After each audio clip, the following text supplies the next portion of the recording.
Hello hello.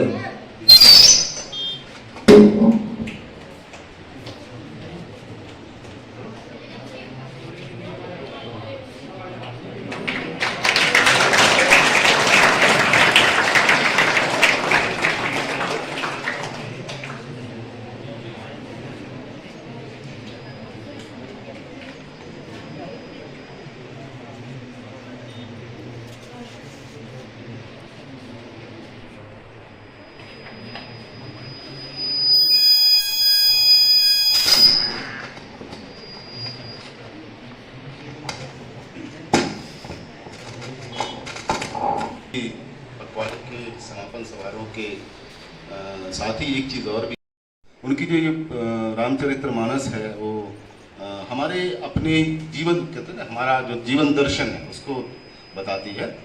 तो इसी अवसर पे मैं सबसे पहले इकबाला तोमर मैडम को बुलाना चाहूँगा कि वो हमें अपने जो भी विचार हैं उनसे अवगत कराएं।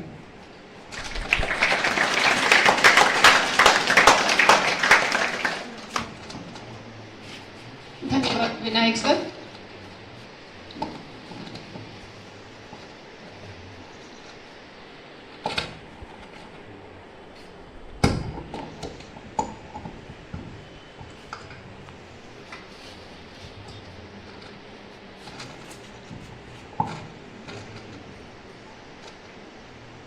माननीय प्राचार्य महोदय, अध्यापक व प्यारे बच्चों, शुभ संध्या आप सभी को।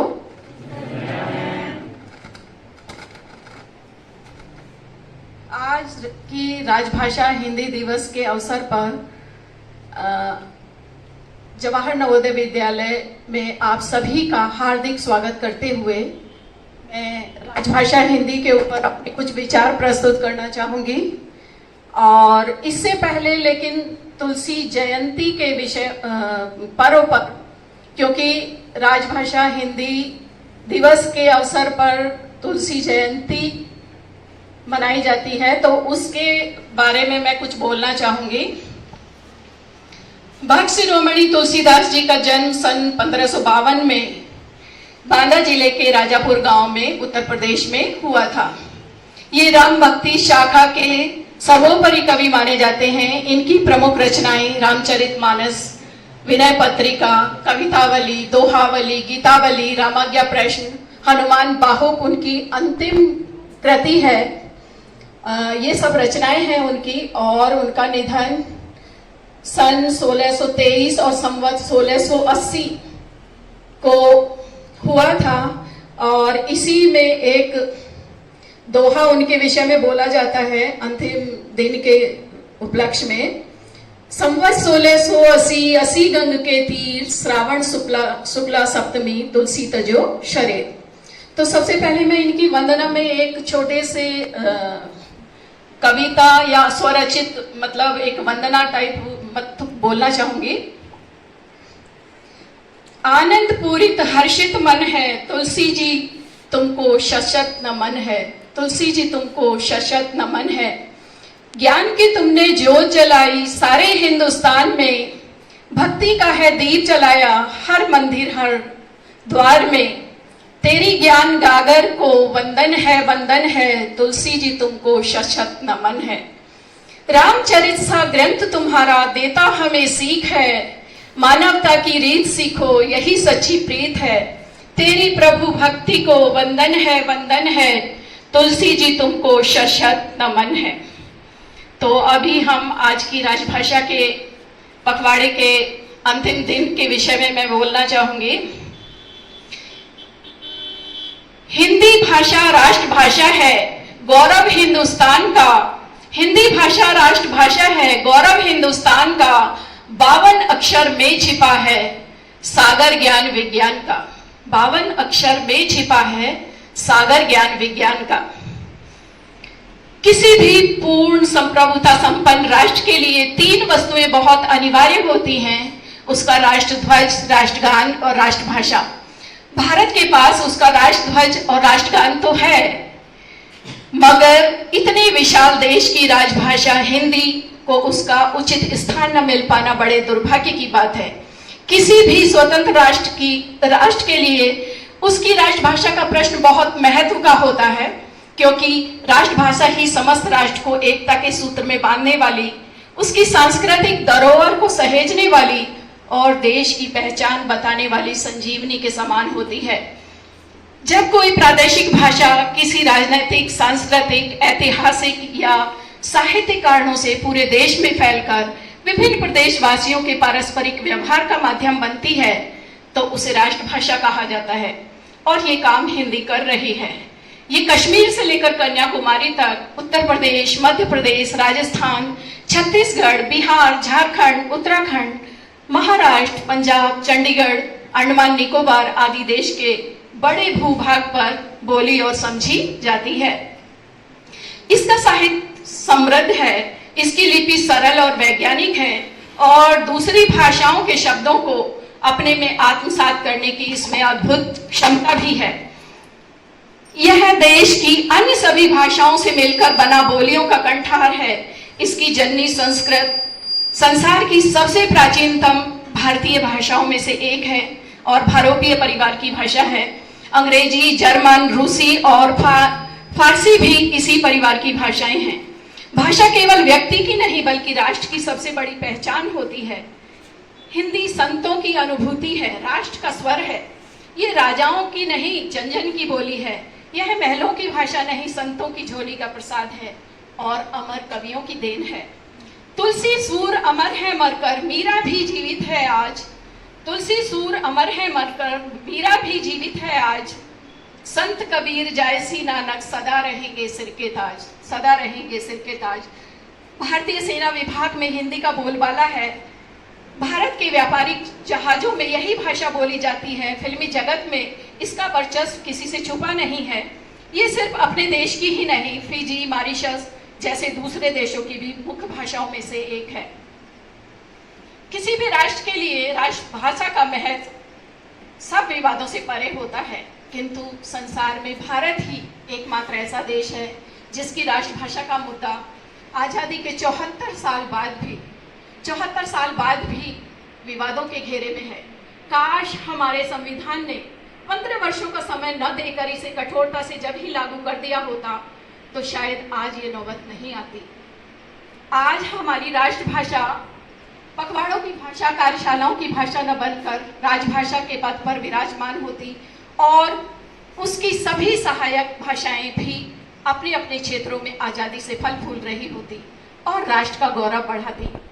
जब 14 सितंबर सन 1949 को हिंदी को संघ की राजभाषा के रूप में स्वीकार किया गया था, उस वक्त देशवासियों में क्षेत्रवाद या राष्ट्रहित सर्वोपरि था। इसी कारण संविधान सभा के 324 सदस्यों में से 312 ने हिंदी को भारतीय गणतंत्र की राजभाषा बनाने के पक्ष में मत दिया था।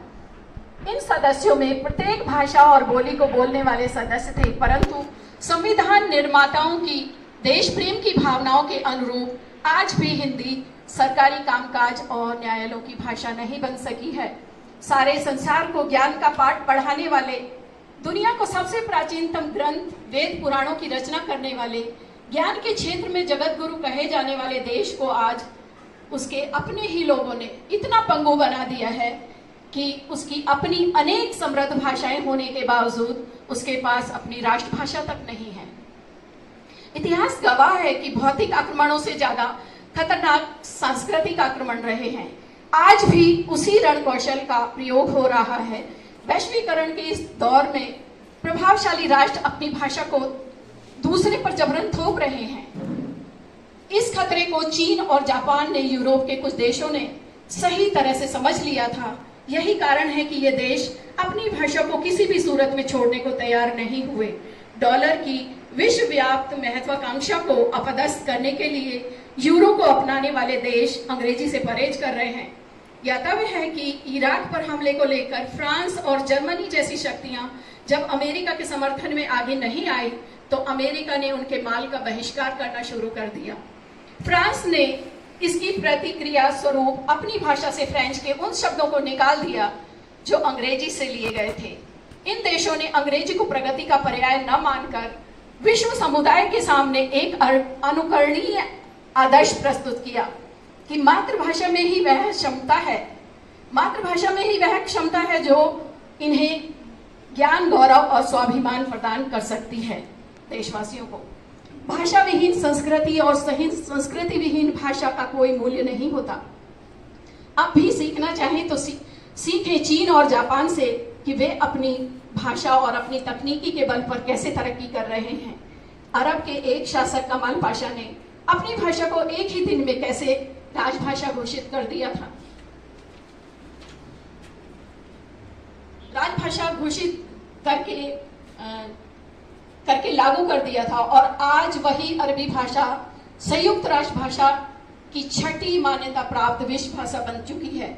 हमारी भारत माता भी उसी दिन के इंतजार में है कि कब कोई सच्चा देशभक्त राजनीतिक सपूत कमाल पाशा की भूमिका निभाकर हिंदी को उसका उचित स्थान और सम्मान दिलाएगा।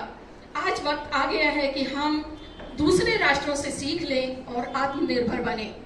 अपनी महान देश के गौरवमयी अतीत और विश्व विजयनी संस्कृति का सम्मान करें, क्योंकि दास्ता भाषा की हो या संस्कृति की, इससे देश महान नहीं बना करते। देश की नीति स्वार्थों के बलबूते पर कदापि नहीं चला करती। आज हमारे देशवासियों को ये बातें खुले दिल से स्वीकार करनी होगी, समझनी होगी कि निज भाषा की स्वतंत्रता राष्ट्रीय भाषा की स्वतंत्रता से कहीं अधिक महत्वपूर्ण है। राष्ट्र तो किसी भी क्रांति की लहर से स्वतंत्र हो सकते हैं, किंतु भाषा पराधीन होने पर उसकी मुक्ति कठिन होती है।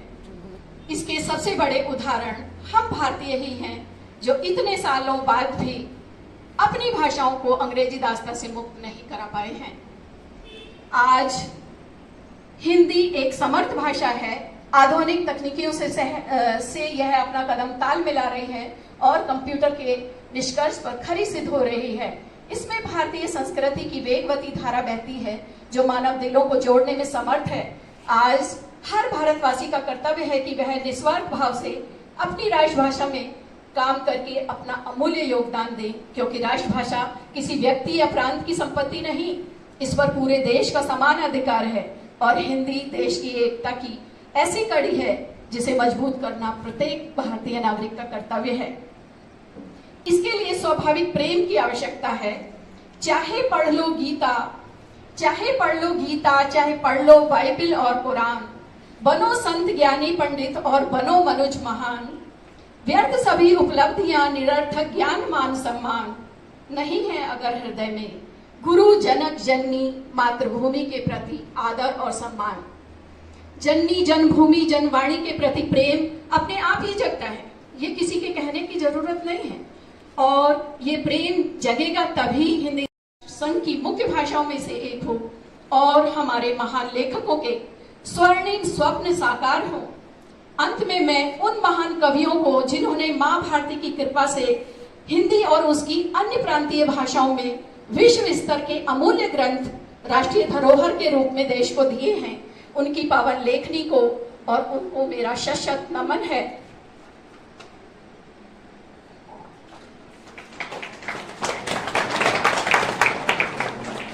अंत में मैं कहना चाहूंगी, मान्यता प्राप्त 22 भाषाएं, मान्यता प्राप्त 22 भाषाएं सब भारत की आन है।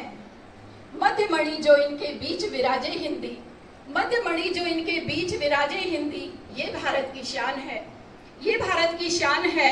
इसे तुम नहीं बुलाना, कर दो विकसित इतना, संयुक्त राष्ट्र तक पहुंचाना। इसी के साथ मैं अपनी वाणी को विराम देती हूँ।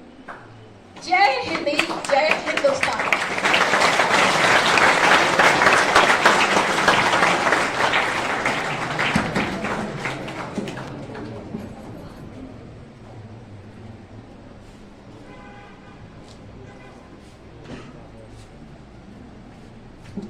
धन्यवाद मैडम, आपकी इस जानकारी जो हमें हिंदी भाषा के बारे में जानकारी मिली है उसके लिए आपका बहुत बहुत धन्यवाद। अब मैं इसी कड़ी में श्री पुष्पेंद्र मलिक जी को बुलाना चाहूँगा कि वो आए और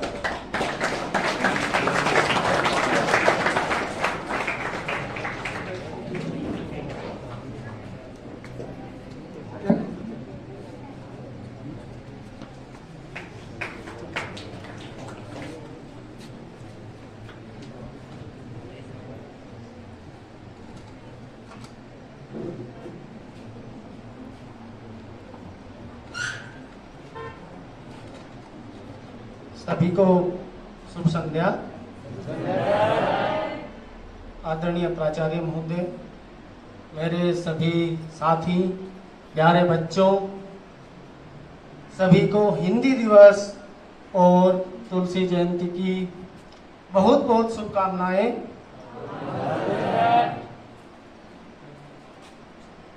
तुलसीदास जी के बारे में कहा भी गया है, सूर सूर तुलसी शशि उड़ुगन केशव दास। सुना है किसी ने?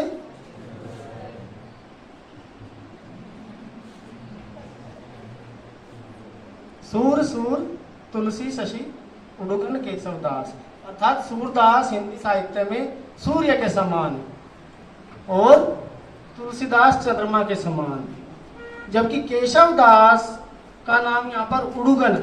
उड़ुगन क्या होता है? जुगनू।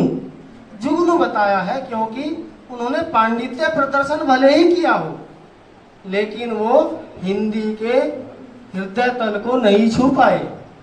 उनकी हिंदी बड़ी कठिन है और तुलसीदास जी की, सूरदास जी की जो इनकी जो हिंदी है वो सीधा दिल को छू लेने वाली है, दिल में निवास कर लेने वाली जो हिंदी है वो इनकी है।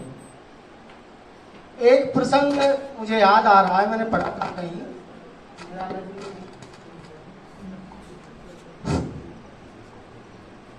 निराला जी, सूर्यकांत त्रिपाठी निराला, जैसा कि उनका नाम ही आपने देखा कि निराला उनको कहा गया, तो उनके जीवन की एक निराली घटना सुनिएगा। अपना आराध्य वे मानते थे तुलसीदास जी को, अपना आराध्य मानते थे। अपने रहने के कमरे में उन्होंने इनकी बड़ी सी एक फोटो फ्रेम करके लगाई हुई थी।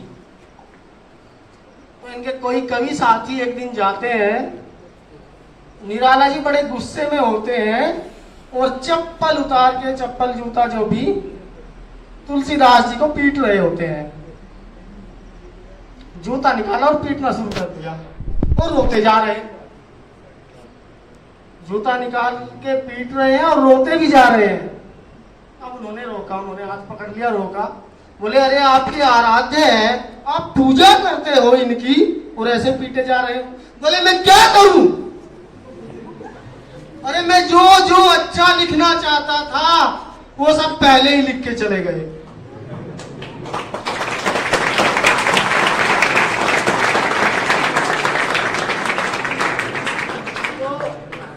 इससे ज्यादा और हम लोग तो क्या ही कह सकते हैं तुलसीदास जी के बारे में। ये अपने आप में इनका परिचय है कि ये क्या रहे होंगे और आज भी क्या है। आज भी इन लोगों के बिना, इन विभूतियों के बिना हिंदी साहित्य का मतलब अधूरा है। अब आते हैं हिंदी दिवस के बारे में थोड़ी सी चर्चा हो जाए। मैथिली शरण जी की भारत भारती, भारत भारती का नाम सुना किसी ने? कुछ थोड़ा बहुत कुछ याद है? शुरुआती पंक्तियां बस मैं दोहराता हूं यहां पर। मानस मानस भवन में आर्य जन जिसकी उतारे आरती, मानस भवन में आर्य जन जिसकी उतारे आरती, भगवान भारत वर्ष में गूंजे हमारी भारती, भगवान भारत वर्ष में गूंजे हमारी भारती।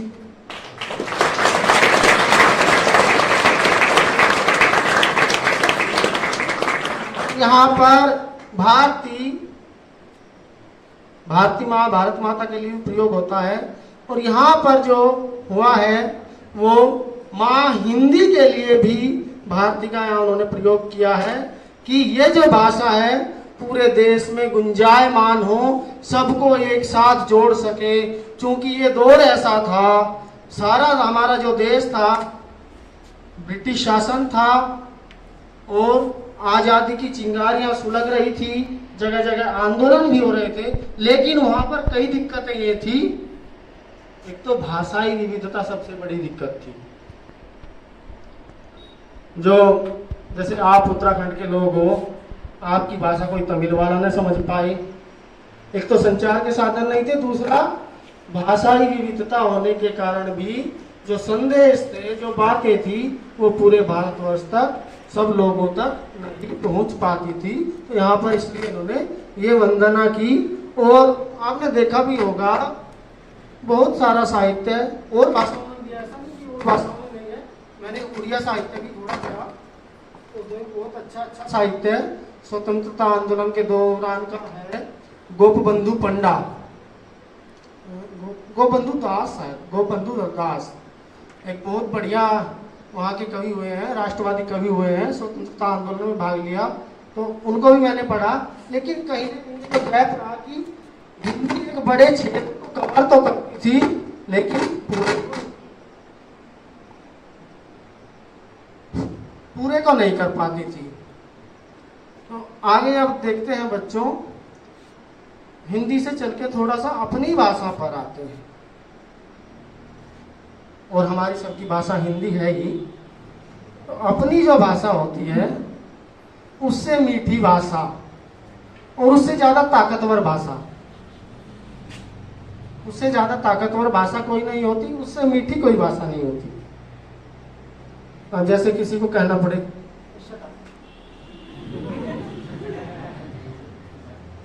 साइलेंस, तो ये इतना प्रभाव, मतलब हम अपने दौर की बात कर रहे हैं जब हमें कहते थे बोले चुप दरिया जा, भले ये मानक हिंदी नहीं है हमारे क्षेत्र में, चुप दरिया जा, उसका इतना प्रभाव पड़ता था, हम सच में चुप हो जाते, फिर नहीं बोलते थे। तो ये अपनी भाषा की बात होती है।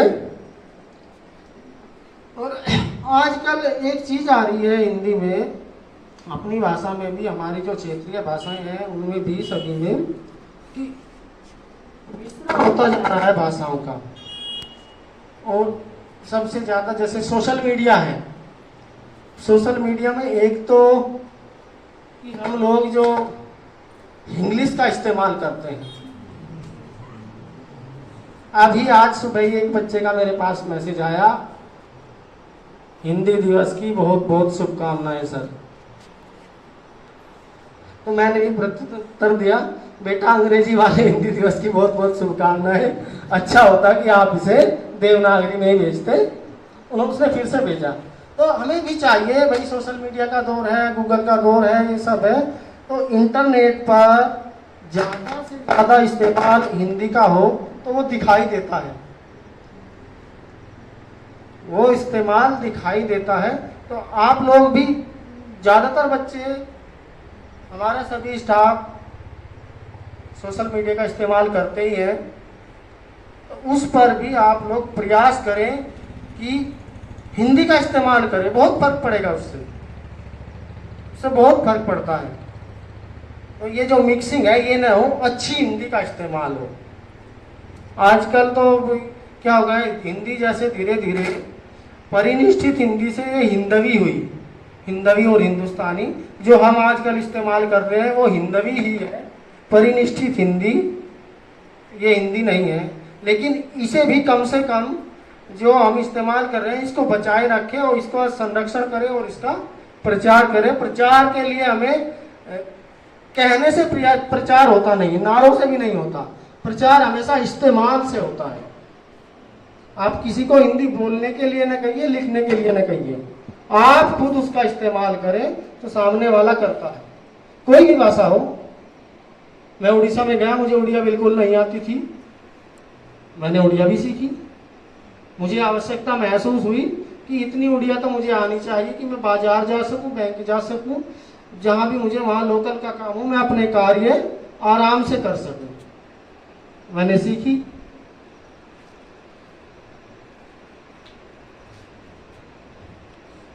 अब थोड़ा सा बच्चों, जैसे स्वतंत्रता आंदोलन की जैसे बात हो रही थी, तो इसमें फिर से निराला जी पर ही आते हैं हम, जिनका नाम ही निराला है, उनके काम भी तो निराले रहे होंगे, कोई तो कारण रहा होगा उनको निराला कहा गया। वे जाकर के साबरमती में गांधी जी से भिड़ गए। कारण क्या था कारण ये था कि गांधी जी ने कहा कि भारतवर्ष में एकमात्र जो कवि कहलाने योग्य है वो रविंद्रनाथ टैगोर है। वो चूंकि मुख्य रूप से बांग्ला के थे, तो वहां जाकर के उनसे भिड़ गए। उन्हें सीधे सीधे गांधी जी से कहा, टाइम लिया, मुझे तो थे करते थे, सम्मान भी करते थे। उनसे प्रश्न किया कि आपने जयशंकर प्रसाद को पढ़ा है? सीधा यही प्रश्न किया कि आपने जयशंकर, अपना नाम तो नहीं लिया, हालांकि उनकी कई कविताएं बहुत अच्छी रही हैं। राष्ट्रीय आंदोलन से से आप सब लोग परिचित हो ही। राम की शक्ति पूजा, जिसको पढ़ना ही अपने आप में बस लाल किला जीत लेना है। राम की शक्ति पूजा कभी पढ़ना जरूर, जिसे उसको पढ़ना अपने आप में लाल किला जीत लेना है, ऐसी कविता है संस्कृत निष्ठ।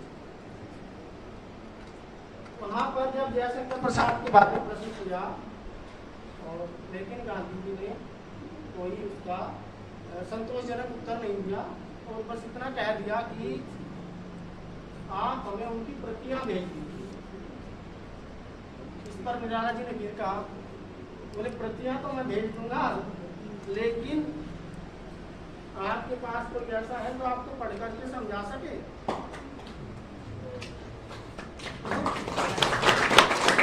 हिंदी के जैसे कहते ना लड़ाके, हिंदी के लड़ाके निराला जी रहे हैं। अब उन्होंने एक उदाहरण भी गांधी जी के सामने जैसे दिया, एक प्यार गीत है और मुझे बड़ा अच्छा लगता है। ये कुछ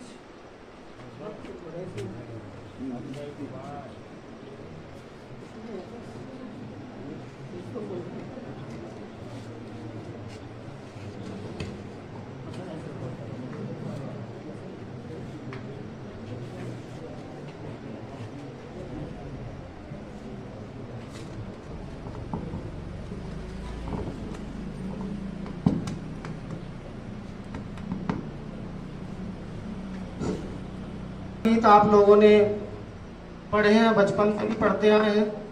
धीर तुम बढ़े चलो, धीर तुम बढ़े चलो, ये आपने पढ़ा होगा, सबने पढ़ा होगा। द्वारिका प्रसाद माहेश्वरी जी का आजाद हिंद फौज का प्रयाण गीत। कदम कदम बढ़ाए जा, खुशी के गीत गाए जा, ये जिंदगी है कौम की, तू कौम पे लुटाए जा।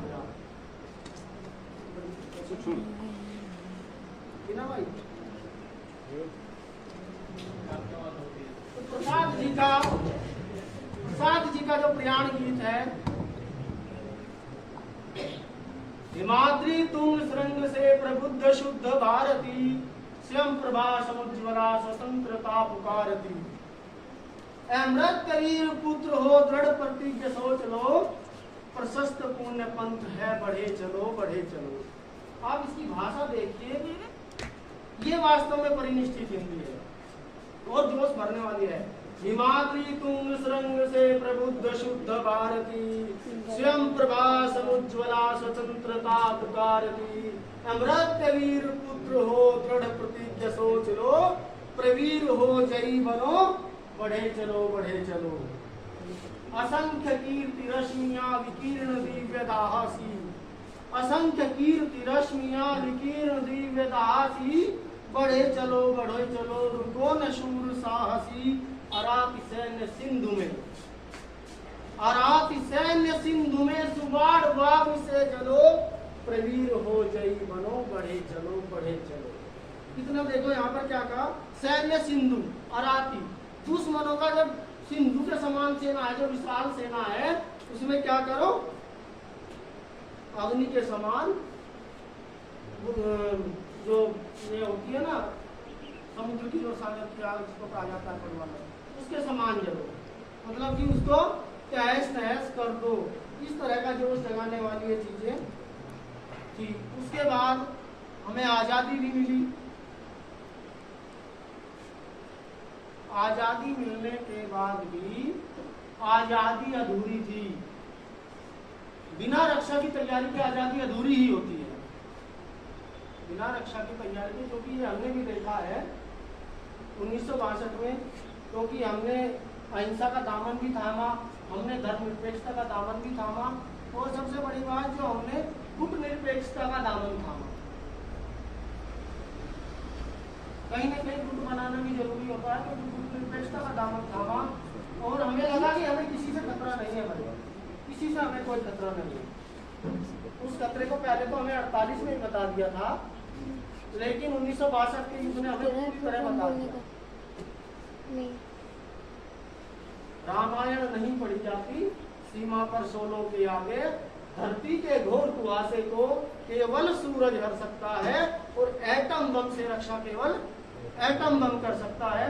तो इस तरह की मतलब बहुत सारी कविताएं भी रची गई। कहने का मतलब ये है कि वहाँ भी हिंदुस्तान को जगाने का काम हमारे हिंदी साहित्य ने किया है, और हम अपने धीरे धीरे उसमें आगे बढ़ेगी। तो उसी समय की बात 1962 की जो हार थी, उस समय दिनकर जी थे, राष्ट्रकवि रामधारी सिंह दिनकर, उन्होंने बहुत आलोचनाएं भी की, लिखी है, मतलब आलोचनात्मक कविताएं लिखी है नेहरू जी के प्रति, उनकी नीति के जैसे कि भाई एक जो हार का जो दंश झेलना पड़ा, हमें जो अपने आप को मजबूत करना था आज़ाद होते ही, वो हमने नहीं किया। हम अहिंसक होकर रह गए, लेकिन जो मतलब एक तरह से हिंसक पशुओं ने आकर के हमारे सीने में सींग चुबा दिए ऐसे ऐसे करके। तो हमें उसकी रक्षा की तैयारी करनी थी। क्या लिखते हैं? क्षमा शोभती उस भुजंग को, ये रश्मि रथी का पाठ है, रश्मि रथी का कर्तव्य है, जो उनके बारे में कहते हैं। क्षमा शोभती उस भुजंग को जिसके पास गरल हो, उसको क्या जो दंतहीन विषहीन विनीत सरल हो। कौन डरता है उससे? कहीं कोबरा दिख जाए, अभी प्राण गले में आ जाए, वहां भी कूद जाएंगे हम। और जब हमें लगे बोले तो वो है वो पानी वाला, तो वो है वो क्या बोलते हैं उसको, धामन धामन क्या करते हैं, जैसे नाम बोलते हैं। तो वही चीज है कि जब हम पहचान जाते हैं ना, इससे कोई हानि नहीं हमें हो सकता है, फिर हम भी उस पर अटैक करते हैं। और जब हमें दिखे हाँ ये कुछ है, ताकतवर कुछ है, तो हम जंगल कूद जाए सारा। ये चीजें होती है, बस शक्तिशाली होना जरूरी है। और ये चीजें की और इतना भी उन्होंने लिख दिया, दिनकर जी ने इतना भी लिखा कि शासक को भी शक्तिशाली होना चाहिए, मजबूत फैसले लेने वाला होना चाहिए, राष्ट्रवादी होना चाहिए। जब उन्होंने लिखा रे रोक युधिष्ठिर कौन है यहाँ, रे रोक युधिष्ठिर कौन है यहाँ, जाने दे उसको स्वर्ग वीर। कहने का मतलब है कि राम जी बस इसको उठा ले ऐसे कर। कहने का अर्थ यही था कि शासक कमजोर रहा, क्या चाहिए, रे रोक युधिष्ठिर कौन है यहाँ, जाने दे उसको स्वर्ग वीर। लोटा पर लोटा हमें गांडीव गदा और अर्जुन भीम जैसे वीर ऐसे चाहिए, जो लड़ सके, जो मुकाबला कर सके। तो इस तरह से वहां पर चेतना का प्रसार इन्होंने किया। उसके बाद जन आंदोलन में भी हिंदी कविता का आप लोग देखिए, जन आंदोलन में 1975 की आपातकाल के दौरान बहुत से जो है राजनेता लोग को जेलों में डाल दिया गया, बहुत से मतलब जैसे कि एक तरफा फैसले लिए गए, एक तरह से तानाशाही जैसा माहौल बना। वहाँ पर कई नागार्जुन का देखिए क्या कहते हैं, और ये जो पंक्तियाँ हैं ये जेपी के आंदोलन में बड़ी बोली गई, और कितने अच्छे से कहा, ये कहने का ढंग भी देखना, क्या कहा, कितने अच्छे से कहा, ये भी देखना। बोले हिंदू जी क्या हुआ आपको, हिंदू जी क्या हुआ आपको, हिंदू जी क्या हुआ आपको, सत्ता के नशे में भूल गई बाप को।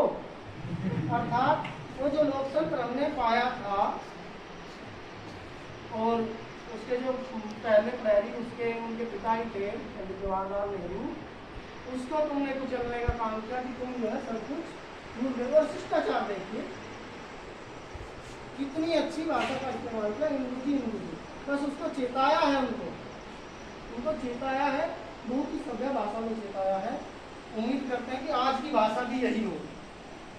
आज की जो भाषा है वो बड़ी विकृत हो गई है, हमारी राजनीतिक भाषा तो बड़ी खराब हो गई है। अगर ये ऐसी भाषा रहे तो कितना अच्छा हो। दूसरा, हमारे समाज को जो है निर्देशन देने का काम भी, हमारी नई पीढ़ियों को निर्देशन देने का काम भी हमारे हिंदी साहित्य ने किया है। पता नहीं, अब तो शायद सिलेबस में नहीं है, आज मैंने 10th में पढ़ा था और हमारे 10वीं में, अब की 10वीं में उसको नहीं देखता। एक निबंध हुआ करता था, आचरण की सभ्यता। और मुझे लगता है कि हमारे जो शिक्षक साथी हैं, हमारे सभी विद्यालय परिवार में उन्होंने पढ़ा जरूर होगा, ज़्यादातर लोगों ने तो बड़ा अच्छा था। और भी इस तरह की कई चीज़ें हम लोग पढ़ते थे, थोड़ा सा सिलेबस से वो बाहर हो गई हैं, वे चीज़ें होनी चाहिए।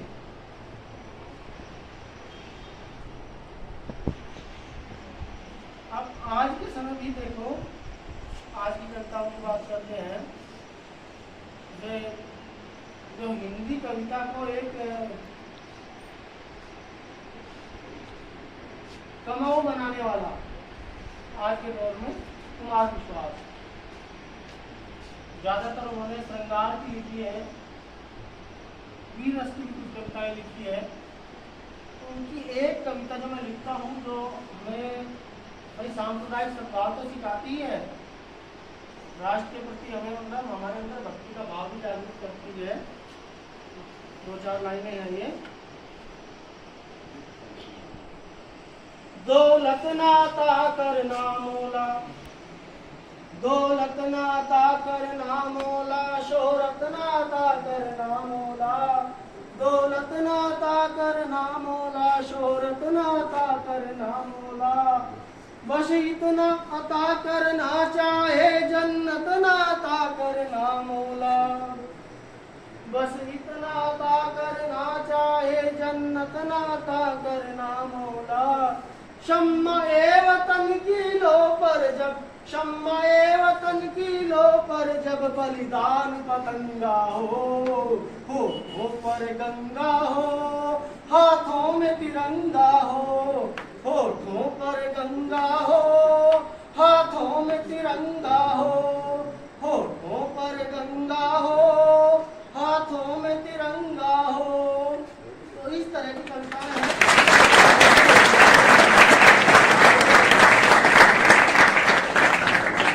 हम लोग देखते हैं, अब तो देखो इन सबके नाट्य रूपांतरण भी आ गए। आप YouTube पर जाइए, जो मुझे सबसे अच्छी चीज लगी, कुमार विश्वास की बात करता हूँ अब तक, उन्होंने एक सीरीज बनाई है तर्पण। तर्पण जो उन्होंने सीरीज बनाई है, उसमें आपको जो हमारे मुख्य कवि हुए हैं, मुख्य धारा से जुड़े हुए, उन सबका जो है उनकी मुख्य रचनाओं का उन्होंने नाट्य रूपांतरण किया है अपनी आवाज में। दूसरा, उनका परिचय किया है। दिनकर जी का आपको मिल जाएगा, प्रसाद जी का मिलेगा, निराला जी का, और तुलसीदास जी की तो एक शायद उनकी पूरी अलग से ही सीरीज है। इन सब के आपको उसमें मिलेंगे। तर्पण सीरीज आज आप देखना, बहुत बढ़िया है। जो लोग साहित्य में थोड़ा सा भी रुझान रखते हैं उनके लिए बहुत अच्छी सीरीज मुझे ये लगी तर्पण। मैंने 1-2 बार बच्चों को इसके जो है दिखाए भी हैं वीडियो।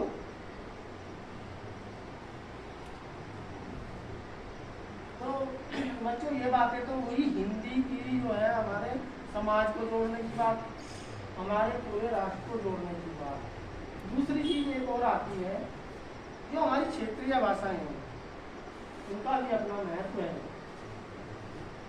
लेकिन अब कुछ जगह है कि थोड़ा सा विरोध, जैसे चेन्नई में, तमिलनाडु में है विरोध थोड़ा सा। हालांकि जो दक्षिण भारत की हिंदी प्रचार संस्था है वो तमिलनाडु में ही है। दक्षिण भारत हिंदी प्रचार संस्था तमिलनाडु में ही है, चेन्नई में, तमिलनाडु की राजधानी में। लेकिन वहाँ पर हिंदी का विरोध है। और शायद आपको जानकारी भी होगी कि नवोदय विद्यालय में तो हिंदी अनिवार्य है ही, केंद्रीय में भी। वहाँ पर केवल इसका ये कारण है, शायद और कुछ कारण हो, लेकिन ये भी एक कारण है कि वहाँ नवोदय विद्यालय भी केवल एक राज्य भारत का ऐसा है इसमें नवोदय विद्यालय भी नहीं है। होना क्या चाहिए था, मैं हिंदी वाला हूँ, ये मतलब लेकिन मैं पक्षपात की बात नहीं करना चाहता। बस हमें ये देखना चाहिए कि कौन सी भाषा है जो सबको जोड़ दे। सीधी सी बात है, कौन सी भाषा जो सबको जोड़ दे। भाई अगर तमिल सबको जोड़ सकती हो तो जोड़ दो, बड़ी अच्छी बात है। कन्नड़ सबको जोड़ सकती है तो जोड़ दे। लेकिन समस्या क्या है कि उत्तर से दक्षिण तक, पूर्व से पश्चिम तक, कहीं भी आप चले जाओ, आप यदि हिंदी में बात करते हैं तो सब लोग भले न समझ पाए, लेकिन ज्यादातर लोग इतनी समझ लेते हैं कि आपका काम चल जाता है। जबकि यदि आप किसी तमिल में यहाँ वाले से किसी से बात करें समझ पाएगा? नहीं समझ पाता। एक दू ना दू।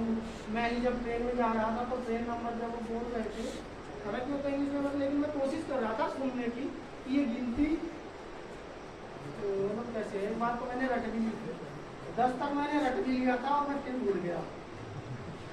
तमिल गिनती 10 तक रटी थी, फिर भूल गया। और अब तो ये आदत हो गई है हमारी, हम हिंदी भाषा की जैसे बात भी कर रहे हैं, जो हमारे हिंदी भाषा के जो अंक जो है हमारे देवनागरी के, उनमें जैसे हमें तो पढ़ाए जाते थे एक एक ब्लैक बोर्ड पर एक ऐसे लिखना है, दो ऐसे लिखना है। लेकिन आजकल ऐसा हो गया कि हम अंकों को भी कुछ लगभग भूल चुके हैं। यदि किसी को अभी कहा जाए कि बोर्ड पर लिख दो 49, तो बहुत देर तक सोचेगा। तो हमें क्या करना है? हालांकि अंतरराष्ट्रीय अंक स्वीकार कर लिए गए हैं, लेकिन फिर भी हमें अपने अंकों को भी तो जिंदा तो रखना चाहिए। अपने अंकों को भी यदि हमें जिंदा रखना है तो कभी कभी उनका भी इस्तेमाल करो। और मेरा तो आप लोगों से सभी से अनुरोध है कि यदि आपको हिंदी के सभी अंक नहीं आते हैं तो आज ही हॉस्टल में जाके लिखें, 1 से 10 तक लिखें जरूर। सभी अंक आपको लिखने आने चाहिए। बोल तो लेते हैं, जैसे हम लिखेंगे रोमन में, उसको हिंदी में एक बोल लेंगे, कोई बात नहीं। रोमन में लिखते भी हिंदी में उसको एक बोल लेंगे, लेकिन जब लिखने का नंबर आएगा एक तो लिख लेंगे। लेकिन जैसे 4 लिखना हो, 7 लिखना हो, एकदम से समझ नहीं आता कैसे लिखेंगे। तो आप लोग बेटा वो जब चीज प्रैक्टिस में जरूर करते कि आपको देवनागरी के जो है अंक भी आने चाहिए।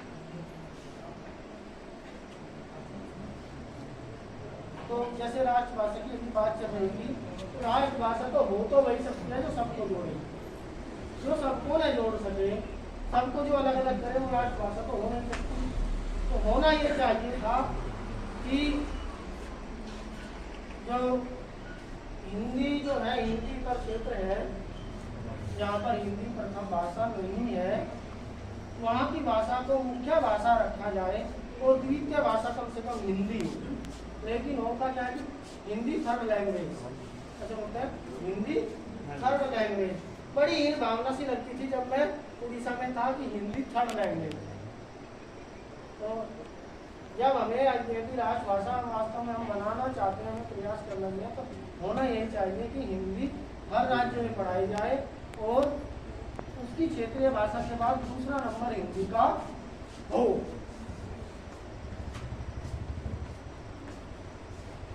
एक उड़िया कवित्री मूल रूप से उड़िया की है, मूल रूप से उड़िया है वो। जन्म उनका हैदराबाद में हुआ है, आंध्र प्रदेश में। शादी उनकी उत्तर प्रदेश में हुई है और रहती वो अमेरिका में है। अर्चना पंडा नाम से कभी सर्च करना, बड़ी अच्छी अच्छी उनकी कविताएं हैं, बहुत अच्छी अच्छी। तो उनकी एक हिंदी पर भी कविता है, उसको पढ़ना चाहूंगा। हिंदी हिंदी करते हैं, हिंदी हिंदी करते हैं, हिंदी कहने से डरते हैं, हिंदी डोंट नो, बड़ा आम डायलॉग। हिंदी हिंदी करते हैं, हिंदी कहने से डरते हैं, हिंदी डोंट नो, बड़ा आम डायलॉग है। Hindi I love but can't say it up, Hindi I love but can't say it up, अंग्रेजी झाड़ने का फैला बड़ा रोग है। अब क्या हो, इसका सुझाव भी उन्होंने दिया है। ऐसा नहीं कि समस्या बता के छोड़ दिया, सुझाव उन्होंने दिया है। आप ही जो ना बोलोगे बच्चों से क्या आशा होगी, आप ही जो ना बोलोगे बच्चों से क्या आशा होगी, अपनी सभ्यता को बच्चे नहीं तोल पाएंगे। भूल नहीं इनकी ये जिम्मेदारी है हमारी, भूल नहीं इनकी ये जिम्मेदारी है हमारी, बच्चे भारतीयता में नहीं डोल पाएंगे। बच्चों को जो नादी हिंदी ज्योति हिंदी शिक्षा बोलो, बच्चों को जो नादी हिंदी ज्योति हिंदी बोली बोलो, द्वार हिंदी साहित्यों के कैसे खोल पाएंगे। बच्चों को जो नादी हिंदी ज्योति हिंदी बोली बोलो, प्रश्न है, बच्चों को जो नादी हिंदी ज्योति हिंदी बोली बोलो, द्वार हिंदी साहित्यों के कैसे खोल पाएंगे। और कितने ही अंग्रेजी हाय हेलो कर लो जी, कितने ही अंग्रेजी हाय हेलो कर लो जी, दादा दादी संग ये तो नहीं बोल पाएंगे। तो क्या है कि हम सब लोग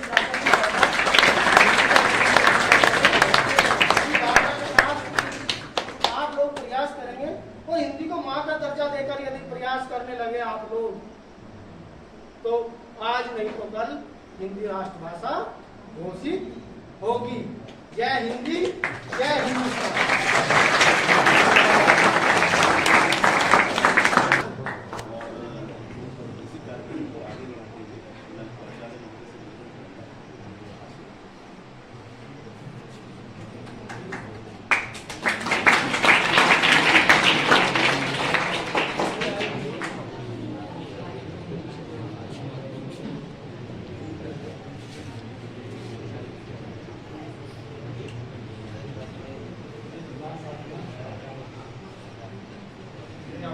यहाँ पे हो रहा है उसके बारे में तो बड़ी विस्तार से चर्चा हो रही है। दोनों हिंदी के अध्यापकों ने आपको बहुत कुछ बताया है, लेकिन मैं उससे हर कुछ बातें कहना चाहता हूँ। पहली बात ये कि जो भी कार्यक्रम हमारा आयोजित हो रहा है साल पाठ्यक्रमिक क्रियाकलापों पर, उसमें आपको भाग लेना ही है। ये ना हो कि यहाँ पे कार्यक्रम हो और कुछ बच्चे अपने हॉस्टल्स में चले जाएँ और फिर मुझे हाउस मास्टर्स को व्हाट्सएप पर मैसेज डालना पड़े कि वो देख लें कि उनके हाउसेज में कुछ दिखेगा।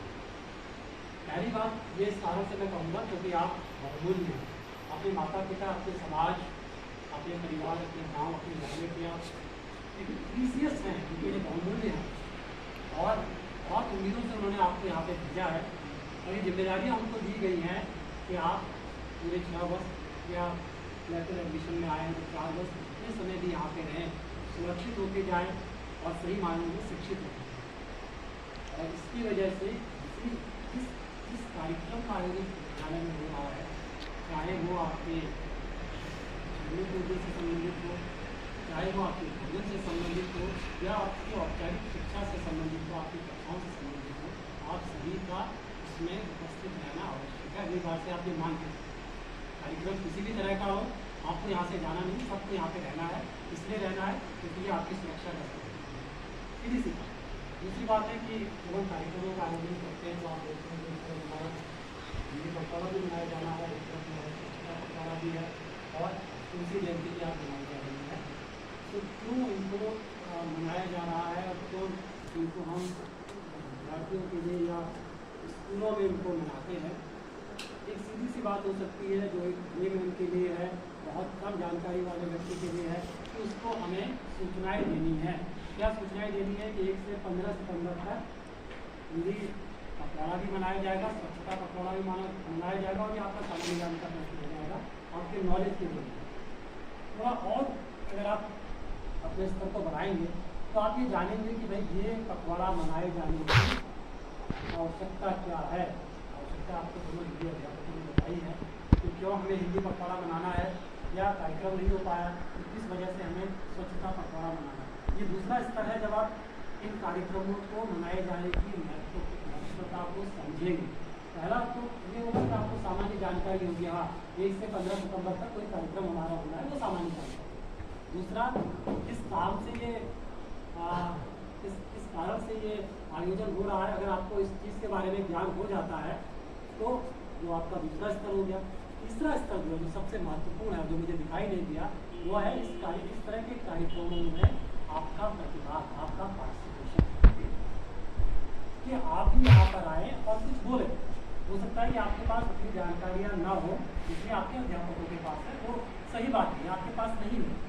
लेकिन एक विद्यालय का जो इच्छा होती है, जो विद्यालय के द्वारा इन कार्यक्रमों को आयोजित करवाने के पीछे जो उद्देश्य होता है, वो ये होता है कि हर एक बच्चे का ऑलराउंड डेवलपमेंट हो, सर्वांगीण विकास हो। और सर्वांगीण विकास के बहुत सारे पहलू हो सकते हैं। एक पहलू ये हो सकता है कि आप अपने आप को कैसे एक्सप्रेस कर सकते हैं, अपने आप को कैसे लोगों के सामने आप अपने आप को कैसे एक्सप्रेस कर सकते हैं, आपके पास इतना आत्मविश्वास कैसे आएगा कि आप लोगों के सामने बोल सकें, या जो कुछ आपको बोलना है उसके लिए आप सामग्री कहाँ से जुटाएं। ये किसी भी कार्यक्रम के आयोजन के कारणों का तीसरा और सबसे महत्वपूर्ण है। पहला कारण तो कोई प्रतिभाग, आप यहाँ पर आए, आपने बैठा, आपको पता चला कि ये कार्यक्रम होना है, आपने जो कुछ बातें आपको बताई गई उसको आपने अच्छी तरह से सुन लिया, आपको कारण पता चल गया। और तीसरा कारण है कि आपका उसमें इन्वॉल्वमेंट हुआ इस काम के लिए, कि आपने कुछ नया सीखा, केवल ज्ञान के लिए नहीं बल्कि अपने आप को एक्सप्रेस करने के लिए। तो अगली बार से जब कोई कार्यक्रम हो तो मैं चाहता हूँ कि आपकी तरफ से प्रतिभाग हो, आपकी तरफ से यहाँ पे आयोजन किया जाए, केवल बोलने के लिए नहीं है। इन सब चीज़ों के लिए जो भी कार्य हम यहाँ पे करते हैं उसकी तैयारियों में भी आपका इन्वॉल्वमेंट होना चाहिए, बढ़ चढ़ के होना, इसके पीछे मैं तो बहुत सारी बातें हुई हैं। अब आपकी बात की इस तरह के आयोजन महत्वपूर्ण क्यों है, क्योंकि बहुत सारी बातें ऐसी हो सकती है जैसे जो सर ने बताया या मैडम ने आपको बताई है, जो आपको कक्षाओं में बताई जाती है, वो एक औपचारिक तरीका है। और यहाँ पर जब हम कुछ सीखते हैं बड़ा अनौपचारिक तरीका होता है, बताने वाला भी खुला हुआ होता है और आपका भी दिमाग खुला हुआ होता है, क्योंकि आपके पास कोई तनाव नहीं होता है कि जो बातें यहाँ पे बताई जा रही हैं वो आपको परीक्षा के लिए आती है। क्योंकि जब चीज़ें परीक्षा के लिए याद की जाती हैं तो फिर याद नहीं होती, फिर हम भूल जाते हैं। निश्चित तौर पे आज जो कविताओं के अर्थ जो हैं आपको मनीष सर ने बताए हैं, वो शायद ज़्यादा आसानी से याद हो पाएंगे आपको, जबकि आप उनको कक्षाओं में सुनें। क्योंकि जो औपचारिक तरीका कक्षाओं का वो बड़ा तनावपूर्ण है, इसमें आप खुल के सुन नहीं सकते। यहाँ पे जब आप चीज़ों को सुनते हैं तो उनकी प्रशंसा करते हैं, तो तालियाँ भी बजाते हैं। तो वो एक ऐसी स्थिति होती है जिसमें कि आप चीज़ों को आसानी से सीख सकते हैं। तो ये महत्व है इन कार्यक्रमों को करवाने का, कि आप अनौपचारिक रूप से बातों को सीख सकें, जिनको कक्षाओं के भीतर सीखना बड़ा जटिल होता है। और दूसरा उद्देश्य ये है कि आपका जब इसमें प्रतिभाग होगा तो आपका जो व्यक्तित्व है वो व्यक्तित्व का विकास होगा। आप अपनी बातें कहना सीख पाएंगे और अपनी बातों को कहने के लिए जो स्किल चाहिए, जो गुण चाहिए, उसको धीरे धीरे आप अपने आप को सीख सकते हैं। अगली बात से ये सब कुछ आपका होना है, इस कार्यक्रम का जो आयोजन हुआ है, जो बातें बताई गई हैं, उसके लिए मैं धन्यवाद देता हूँ हमारे विभाग के अध्यापकों को। और परिवर्तन हमने किए हैं, क्योंकि समय के साथ बार बार मुझे आपको सूचनाएँ देनी रहती है। जैसे आप सुबह भी देखा कि थोड़ा सा भारत में जो योग के भाषण ज़्यादा योग थी, ये परिवर्तन में क्या है कि कल से हम 8:05 तक जो है आपका आपका नेक्स्ट स्टार्ट बनाएंगे, जिससे कि आपके पास समय हो कि आप समय पे यहाँ पे आ सकें। दूसरा, मैंने अपने अध्यापकों से भी जो अनुरोध किया है कि जब आप मैथ में जाते हैं, क्योंकि चीज़ें धीरे धीरे सीखी जाती हैं। ये जो 2 दिन आपके यहाँ पे रहे हैं, हम सब लोग इसमें बड़े बिजी हैं, आपको अंदाज नहीं आया क्योंकि बहुत सारी चीज़ें ऑनलाइन हुई है। हमारे विद्यालय का पैनल इंस्पेक्शन भी इसी बीच हुआ है। और जिस दिन कल जब आप आए थे तो कक्षाओं का निरीक्षण हुआ था, और आज बहुत सारी बातें हमें हमारे जो पैनल के मेम्बर्स थे उनके द्वारा बताई गई थी। तो वहाँ पर एक बात आई थी, एक बात मैंने कही थी कि हम सब कुछ सीखने के लिए बहुत ऐसी बहुत सारी चीज़ें होती हैं जिनको हम जानते नहीं, लेकिन जब हम अपने आप से बाहर निकलते हैं, किसी बाहरी वातावरण में जाते हैं, हम लोगों के संपर्क में आते हैं, तो हम कुछ लोग सीखते हैं। तो इसी तरह से हमें क्या सीखना हो सकता है कि जब हम मैथ में जाते हैं तो बैठने का एक तरीका हो, क्योंकि हमारे कोविड प्रोटोकॉल के हिसाब से, जैसा कि आपको बार बार बताया जा रहा है। दूसरा, मैथ में हम जा रहे हैं, जैसे आज पीटी सर ने आपसे करवाया था, उसी तरह से सभी बच्चों का भोजन मंत्र एक साथ। ये नहीं कि बच्चों का बॉयज़ का एक ग्रुप एक समय में भोजन मंत्र कर रहा है, फिर 10 एक तरह से भोजन मंत्र कर रही है। आपके लिए हो सकता है कि चलन में हो, आपको लगता नहीं हो कि ये बहुत बुरा हो, लेकिन बाहर से जब कोई आएगा तो उसको ये लगेगा कि नहीं ये चीज़ ठीक नहीं है। अगर सभी बच्चे आए हैं तो फिर वो भोजन मन एक सकता है। और आखिरी बात कि जब भोजन मन करते हैं, शायद घरों में भी कहते हैं, शायद ही किसी के घर में ऐसा नहीं कहा जाता होगा, बहुत आवश्यक हो तो बातचीत। अगर आवश्यक नहीं है तो फिर हम बातचीत ना करें, बिना बोले हुए खाएँ, क्योंकि एक समय में एक काम करना है, दोनों काम मुझसे ही करने हैं। बेटर है कि हम एक ही काम करें, हमें तो अच्छी तरह से कराएँ। और जिस तरह से मेरा अनुभव रहा है आज एक का दूसरे दिन का, या उन अध्यापकों का जो यहाँ पे नया आया है, जो यहाँ पे नए आए हैं, तो आपको प्रतिभाएँ हैं, आप अनुशासित हैं। और निश्चित तौर पर जैसे अपेक्षा आपके पेरेंट्स की है, जैसे अपेक्षा नवोदय विद्यालय समिति की है, कि आप इस विद्यालय के लिए भी अपने परिवार के लिए भी अपना नाम करेंगे। लेकिन इसके लिए आवश्यक है कि पीछे ना, अभी आपसे कह भी रहा वॉइस से पीछे से नहीं बैठा जाए। अगर आपको आगे तो बढ़ना ही पड़ेगा, तो शर्माइए मत, हर काम में आगे बढ़े। और आप सभी को आप आए हैं, बहुत अच्छी तरह से आपने सुना है, आप सभी का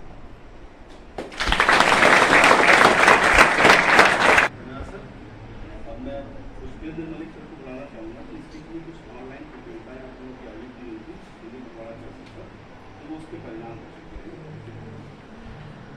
प्यारे बच्चों, उन्हीं पखवाड़ा के जो दौरान कई गतिविधियाँ, कई कार्यक्रम आयोजित बने थे। क्लास वाइज होने थे इस बार, और आप लोगों को व्हाट्सएप पर संदेश भेजा भी गया है, लेकिन जैसे कि कक्षा का कुछ एक क्लास का मैंने कराया, 7वीं 8वीं और 10वीं छोटे बच्चों की जो प्रतिक्रिया रही वो प्रशंसनीय रही, लेकिन बड़े बच्चों में मतलब इतनी निराशा जो है, या निराशा ने कहीं से कहे नीरसता, एक उदासी हो जाना, उत्साह न रहना। आप लोग बड़े प्रतिभाशाली बच्चे हो, ऐसा नहीं है कि आप नहीं कर सकते, लेकिन पता नहीं क्यों नहीं करते। मैंने फिर से भी याद दिलाया आप लोगों को, लेकिन उसके बावजूद भी मेरे पास 10वीं कक्षा से केवल एक वीडियो भाषण की आई है। सबसे पहले जो है छोटे बच्चों का परिणाम देख लेते हैं।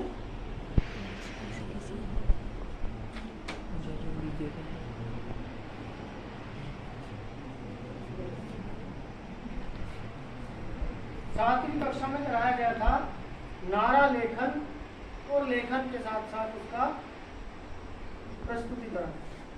उसका वीडियो भी उन्होंने बच्चों ने हमारे पास भेजा है। और बच्चों के लिए भी आप लोग, भले ही बच्चे यहाँ गए हो, लेकिन उनका उत्साह, वो आपका उनका जो उत्साह है, उनके उत्साह को आपका सलाम पहुँचे, उनके उत्साह को आपका सलाम यहीं से पहुँचे। इस कामना के साथ 2 पंक्तियां हैं। बेलने को रोटी जैसे बेलन जरूरी होता, बेलने को रोटी जैसे बेलन जरूरी होता, और जरूरी होती खाने को थालियां। प्यारे प्यारे बच्चों का हौसला बढ़ाना है तो एक बार जोर से बजाओ यार।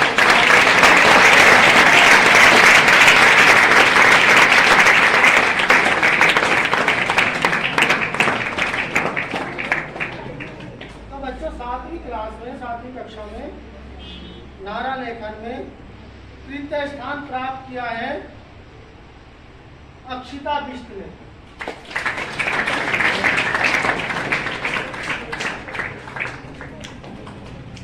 द्वितीय स्थान मृदुल पांडे,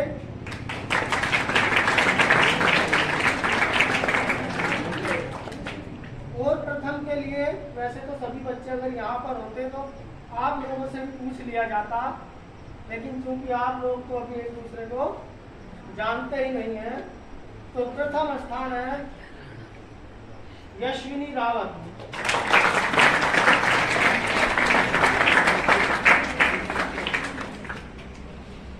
आठवीं कक्षा के लिए हमने कराया था काव्य पाठ। कोई भी अपनी मनपसंद कविता, लेकिन उस कक्षा के पाठ्यक्रम से जो अलग हो, कोई भी कविता, उसका प्रेजेंटेशन देना था, प्रस्तुतिकरण करना था, वीडियो उसका लेना था। कई वीडियो हमारे पास आए। इसमें तीसरा स्थान प्राप्त किया है कृति तिवारी।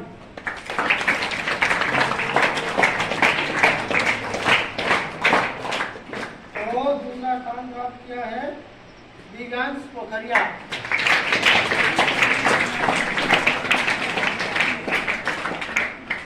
और चूंकि 8वीं कक्षा है और 8वीं कक्षा के बच्चों को आप जानते रहे होंगे, तो प्रथम स्थान कोई अनुमान लगा सकता है?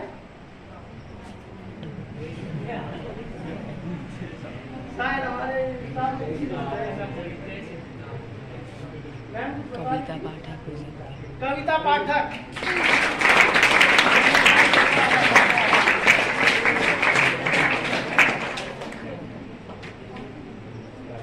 और 10वीं का परिणाम घोषित करने से पहले थोड़ा सा संदेश ये है कि आप लोगों को ये निराशाजनक बातें नहीं करना चाहिए। आप लोगों को उत्साहित होकर कार्यक्रम में प्रतिभाग करना चाहिए, आनंद लेना चाहिए, कार्यक्रम का बोझ न समझे, उसका आनंद लें। और दूसरी बात यह है, जैसे कि आपको कुछ बोलना है, देखिए हर व्यक्ति जो भी बोलता है वो वही बोलता है जो सबसे अच्छा होता है। इसका कारण क्या है? क्योंकि वो जो बोलना चाहता है वो अच्छा करके बोलता ही अच्छा है। अब चूंकि सबका दृष्टिकोण अलग अलग होता है, वो आपका तनाव नहीं, वो आपकी टेंशन नहीं है, लेकिन आपको प्रतिभाग करना चाहिए। आपके मन में जो बात है आप उनको बोलिए, बात करें। ठीक है बच्चों, तो इस 10वीं कक्षा से एक ही प्रतिभागी ने हमारे पास वीडियो भेजा, अंजलि पासवान।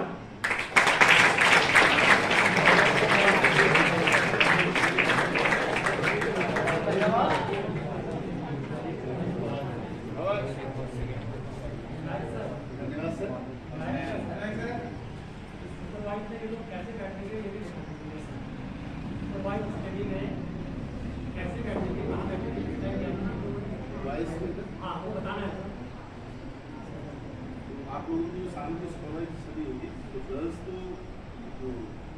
ले जाएंगे, यहाँ पर बैठ जाएंगे, और बॉयज़ 2 पार्ट में है, बॉयज़ 1 इधर बैठेंगे, बॉयज़ 2 इधर, हाउस वाइफ बॉयज़ 1 जो सीनियर हाउस के हैं वो इधर बैठेंगे, तो बॉयज़ 2 उस तरफ से टीम करेंगे और सोशल डिस्टेंसिंग के साथ रहेंगे। यहाँ पर सोशल डिस्टेंसिंग इसलिए भी जरूरी है कि तब आप पढ़ लें, है ना, बातें नहीं हो। हाउस में बातें करने के लिए बहुत जगह है, यहाँ पर सरकार के जनता की बहुत अच्छी आप लोग, ठीक है। इन्हीं शब्दों के साथ मैं सर को बुलाना चाहूँगा कि वो कार्यक्रम के अंत में धन्यवाद करते हैं।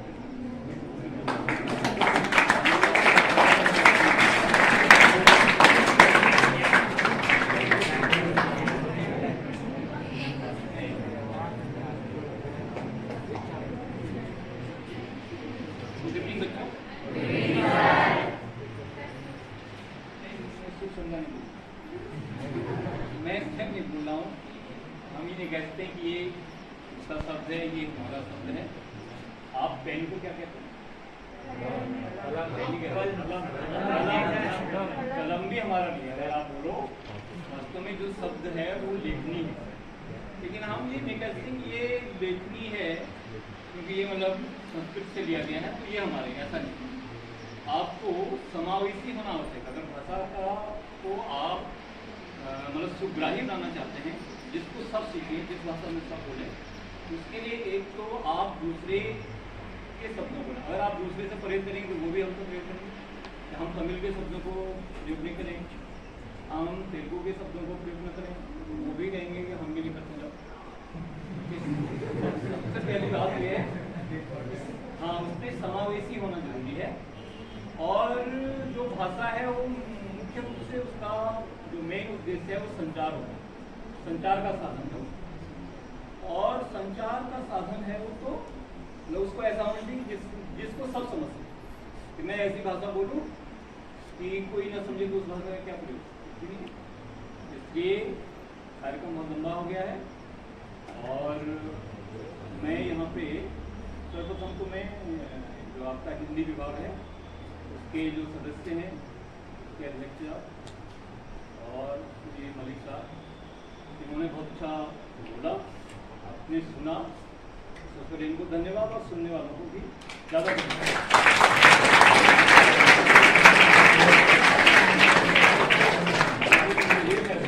सुनना भी मुश्किल है, तो आपने सुना, आपके लिए भी धन्यवाद। बैठक व्यवस्था बहुत अच्छी बनाई गई, इसके लिए भी बैठक व्यवस्था बनाने वालों का धन्यवाद।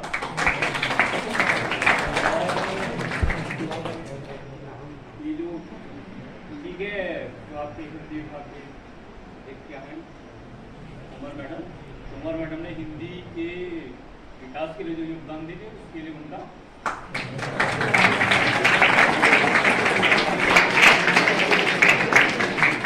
तो अंत में अगर प्राचार्य महोदय के अनुमति से मैं इस कार्यक्रम को समाप्त करने